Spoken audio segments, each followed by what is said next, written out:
teman-teman, jadi kita lagi cari lokasi yang tepat ya. Apa ini? Oh, kira situ. Oke, selamat siang Kak. Bisa perkenalkan diri dulu Kak? Halo, selamat siang. Saya Julius Tarigan. Kak Saya di sini bagian kepala kreatif.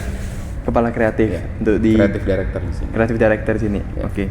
Langsung aja nih Kak Julius ya. Ya. Nomor satu, mengapa tempat ini bisa disebut sebagai toleransi antar umat Kristen di area Paskal ini dengan ada yang hadir LGBT?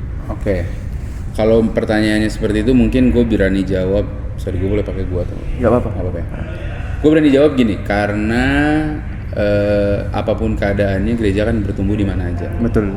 Dengan konteks hari ini gereja banyak di mall tuh karena kemudahan parkir, lahan dan sebagainya. Dan izin juga sedikit lebih mudah kalau kita di tempat yang sudah keramaian.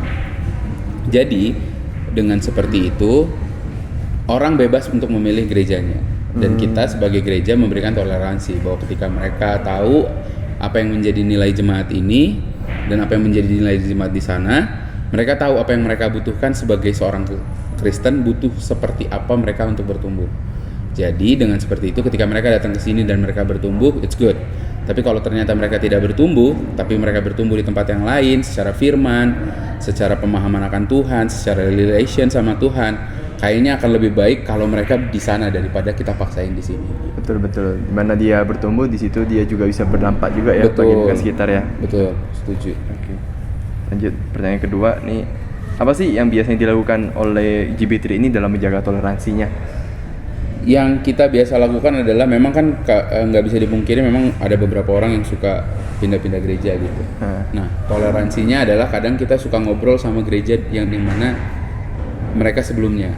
Kayak kita asalnya. asalnya misalnya ada gereja dari gereja satu, kita bisa mungkin merekanya yang inform ke kita atau kita yang kasih tahu ke mereka, lalu menyiasati kenapa dia pindah dan sebagainya. Kalau alasannya karena lebih dekat keluarganya atau anaknya lebih nyaman di sini, mungkin kita bisa toleransi atau sebagainya. Tapi kalau karena masalah biasanya kita akan beresin dulu deh di sana gitu. Ya, Gitu biasanya. balik lagi ke individunya lagi ya. Betul. Oke.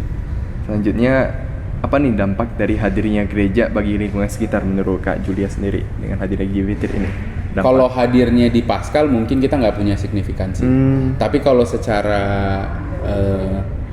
kota, kita berani bilang kita diberkati Tuhan untuk bisa punya sekolah. Gitu sih. Kalau secara di areal Paskal kita mungkin nggak signifikan. Kita nggak ngapa-ngapain. Kita biasanya keluar, kita bikin sekolah, apa segala macam. Kita diberkati Tuhan untuk punya yayasan, untuk memberkati orang-orang secara pendidikan, secara minat, kayak kita punya klub bola, punya klub basket, gitu-gitulah. Oh, itu khusus untuk sekolahnya tadi ya, yayasan itu. Dari ya? yayasan ya. Dari yayasan itu. Oke. Nah, apakah gereja ini memiliki suatu program sendiri yang selalu berjalan dari waktu ke waktu? Sejauh ini sih yang Tuhan percayakan adalah untuk kita punya sekolah. Punya sekolah. Jadi secara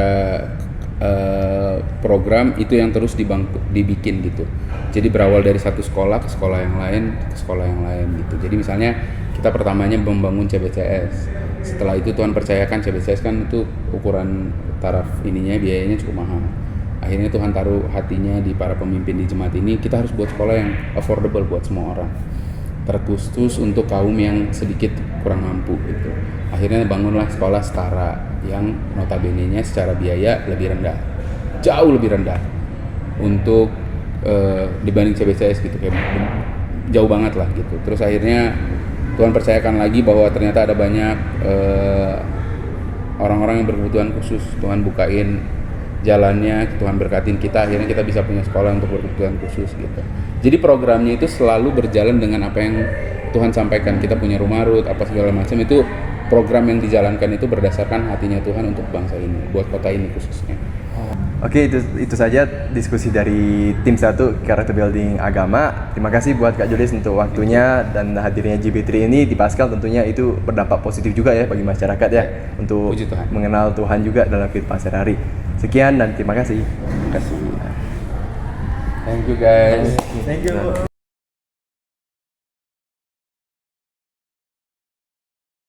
Tidak bisa masuk mobil sini. Ya itu bisa tuh, banyak kok yang punya mobil. Gimana?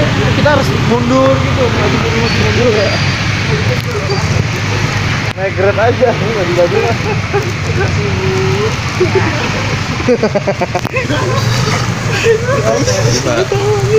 Nggak tahu gue nggak ikutan anjing, nggak tahu gue. Malu gue. Megang gue.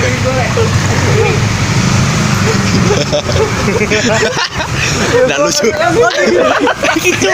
Yusuf terus bos. Tambah gini. Ayo. Kasihan. Ini kemana? Pelan-pelan bro. Terus aja, terus. Pelan-pelan Yusuf. Tampak ini gua cuy. Pantat gua setengah ini loh. Gak napak aja ini tuh.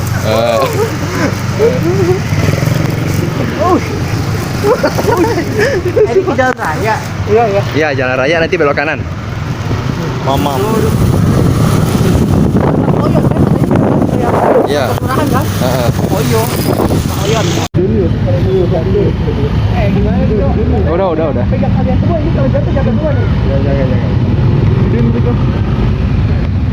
Itu duduk aja dong sampai oh ini. Motor di depan ada AC-nya.